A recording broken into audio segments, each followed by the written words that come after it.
अगर आप कॉफी के पैसे हर महीने एसआईपी में डाल दें, तो 60 साल की उम्र तक आपके पास 2.5 करोड़ रुपए हो सकते हैं। हाँ, 2.5 करोड़। लेकिन क्या एसआईपी इतनी आसान है जितनी इन्फ्लुएंसर्स बताते हैं? आज हम आपको 5 ऐसे छुपे हुए सच बताएंगे एसआईपी के बारे में, जो शायद आपको कोई नहीं बताएगा। तो वीडियो को अंत तक देखिए और चलिए शुरू करते हैं।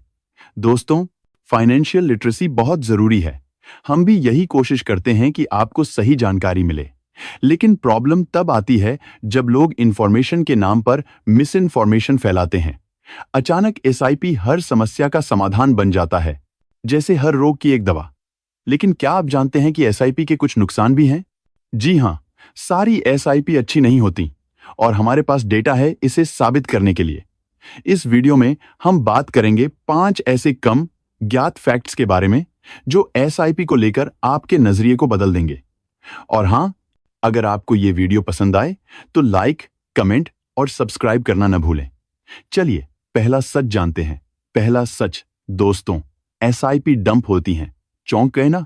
चलिए इसे आसानी से समझते हैं। मान लीजिए आपकी एसआईपी की डेट हर महीने की पहली तारीख को फिक्स है। आपका पैसा कटता है, इन्वेस्ट होता है और अचानक 3 दिन बाद मार्केट 10% क्रैश कर जाता है। अब कॉमन सेंस तो यही कहता है कि इस मौके का फायदा उठाना चाहिए, है ना?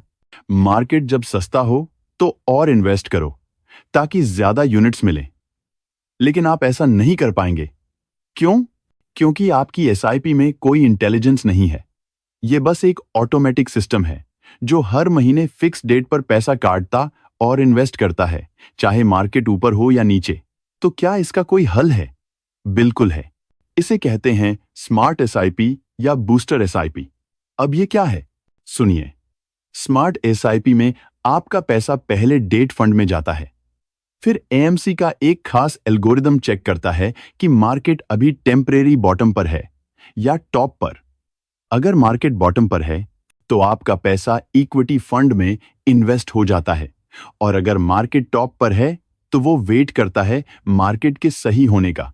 ये प्रोसेस थोड़ा कॉम्प्लिकेटेड लग सकता है, लेकिन आसान भाषा में कहें तो स्मार्ट एसआईपी आपके रिटर्न्स को 2 से 3% तक बढ़ा सकती है, बनाम एक नॉर्मल एसआईपी। और अच्छी बात यह है कि आईसीआईसीआई, कोटक जैसी कई एएमसी ये सुविधा देती हैं, लेकिन शायद ही कोई इन्फ्लुएंसर आपको इसके बारे में बताएगा। तो दोस्तों, अगर आप एसआईपी कर रहे हैं तो स्मार्ट एसआईपी जरूर चेक करें। और हां, अभी कमेंट में स्मार्ट एसआईपी लिख दीजिए और वीडियो को लाइक करें, क्योंकि आगे और मजेदार फैक्ट्स आने वाले हैं। दूसरा सच, डायरेक्ट फंड्स हमेशा बेहतर नहीं होते। आपने इन्फ्लुएंसर्स को यह कहते सुना होगा कि डायरेक्ट फंड्स में कमीशन जजीरो होता है, तो वो रेगुलर फंड से बेहतर हैं। लेकिन क्या यह पूरी सच्चाई है? आइए तोड़कर देखते हैं। डायरेक्ट फंड्स में आप सीधे एएमसी से फंड खरीदते हैं, जैसे एचडीएफसी, निप्पॉन, बिना किसी मिडलमैन के। इसका मतलब एक्सपेंस रेशियो कम होता है। दूसरी तरफ रेगुलर फंड्स में आप बैंकर या डिस्ट्रीब्यूटर के जरिए इन्वेस्ट करते हैं, जिससे एक्सपेंस रेशियो आधा से 7.7% ज्यादा होता है। पिछले 4-5 साल से इन्फ्लुएंसर्स चिल्ला रहे हैं रेगुलर फंड्स बेकार हैं, डायरेक्ट फंड्स लो। लेकिन रुकिए, डेटा कहता है कि डायरेक्ट फंड वाले इन्वेस्टर्स अपनी एसआईपी को रेगुलर इन्वेस्टर्स की तुलना में 2.5 गुना तेजी से बंद करते हैं। अब आप सोच रहे होंगे, अरे वो 0.5% कमीशन तो कुछ ज्यादा नहीं। लेकिन बात यह है कि दोनों फंड्स का मकसद अलग है। अगर आप मार्केट को अच्छे से समझते हैं, स्टडी करते हैं और एक्टिवली मॉनिटर करते हैं, तो डायरेक्ट फंड्स आपके लिए बेस्ट हैं। लेकिन अगर आप नए हैं और हर महीने 4-5 हजार रुपए इन्वेस्ट करते हैं, तो रेगुलर फंड्स बेहतर हैं। क्यों? क्योंकि एक अच्छा एडवाइजर आपका पोर्टफोलियो रिबैलेंस करता है, आपको लंबे समय तक इन्वेस्टेड रखता है और सही फंड्स चुनने में मदद करता है। मैं अपनी कहानी बताता हूं। मैंने 10 साल पहले रेगुलर फंड्स से शुरुआत की थी। पहले मुझे लगा मैं बेवकूफ था, डायरेक्ट फंड्स क्यों नहीं चुने। लेकिन बाद में समझ आया कि अगर मैंने वो शुरुआत न की होती तो शायद मैं इन्वेस्टिंग शुरू ही न करता। तो अगर आपका एडवाइजर बेकार है तो उसे हटाइए, लेकिन रेगुलर फंड्स को बुरा मत समझिए। तो दोस्तों, डायरेक्ट या रेगुलर अपने लिए सही चुनें। और हां, अभी वीडियो को अपने दोस्तों के साथ शेयर कर दीजिए। तीसरा सच, अगर आप गलत फंड्स चुनते हैं तो आपकी एसआईपी कुछ नहीं कर पाएगी। डेटा देखें, पिछले 15 साल में कुछ फंड्स ने सिर्फ 2.5% रिटर्न दिया, जबकि बेस्ट फंड्स ने 12 से 15%। फर्क कितना बड़ा है देखा? कई लोग कहते हैं एसआईपी करो, लेकिन कौन से फंड में, ये कोई नहीं बताता। कुछ लोग पास्ट परफॉर्मेंस देखकर फंड सजेस्ट करते हैं, लेकिन याद रखें, आज का अच्छा फंड कल भी अच्छा हो जरूरी नहीं। फंड चुनने से पहले कुछ पैरामीटर्स देखें, जैसे अल्फा, बीटा, स्टैंडर्ड डेविएशन और down market capture ratio. Technical लग रहा है? आसान भाषा में समझें। अल्फा बताता है फंड मार्केट से कितना बेहतर है, बीटा रिस्क दिखाता है, स्टैंडर्ड डेविएशन रिटर्न्स के उतार चढ़ाव बताता है, और डाउन मार्केट कैप्चर रेशियो ये दिखाता है कि मार्केट गिरने पर फंड कितना नुकसान उठाता है। इन सबको एनालाइज करना जरूरी है। तो अगली बार एसआईपी शुरू करें तो रिसर्च करें या किसी अच्छे एडवाइजर की सलाह लें। और हां, अगर आपको ये जानकारी काम की लग रही है तो अभी चैनल को सब्सक्राइब कर लीजिए, क्योंकि अगला पॉइंट और जबरदस्त है।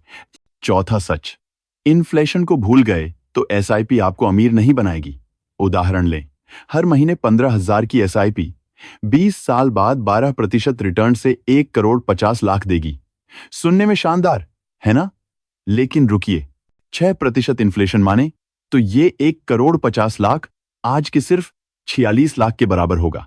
7% इन्फ्लेशन में 48 लाख। अब बताइए, क्या ये काफी है? Solution, step up SIP. हर साल अपनी एसआईपी को 8 से 10% बढ़ाएं। अगर 8% स्टेप अप करें तो 1,50,00,000 2,40,00,000 बन सकता है। 10% स्टेप अप से 2,80,00,000। तो इन्फ्लेशन को ध्यान में रखें और अपने गोल्स सही सेट करें। अभी कमेंट में एसआईपी लिख दीजिए और वीडियो को लाइक करें। पांचवां सच, एसआईपी में धैर्य सबसे जरूरी है। लोग 5-7 साल के लिए एसआईपी करते हैं और 10-15% रिटर्न चाहते हैं, लेकिन मार्केट साइकिल्स में चलता है। बुल मार्केट, फिर बेयर मार्केट। ये साइकिल 5 से 7 साल की होती है, कभी ज्यादा भी। डेटा देखें, 15 साल में कुछ फंड्स ने 2.5% रिटर्न दिया, लेकिन 20 साल में सबसे खराब फंड्स ने भी 9 से 10%। इसका मतलब कम से कम 15-18 साल इन्वेस्टेड रहें तो अच्छे रिटर्न्स की संभावना बढ़ जाती है। धैर्य रखें, यही एसआईपी का असली जादू है। तो दोस्तों, ये थे एसआईपी के 5 छुपे सच। स्मार्ट एसआईपी चुनें, डायरेक्ट या रेगुलर का मकसद समझें, सही फंड्स पकड़ें, इन्फ्लेशन को ध्यान दें और धैर्य रखें। एसआईपी आपको बचत की आदत डालती है, लेकिन ये कोई जादू की छड़ी नहीं। इसे अपने परिवार और दोस्तों के साथ शेयर करें। कमेंट में अपनी एसआईपी जर्नी बताएं और चैनल को सब्सक्राइब करें। अगली वीडियो में मिलते हैं, तब तक समझदारी से इन्वेस्ट करें।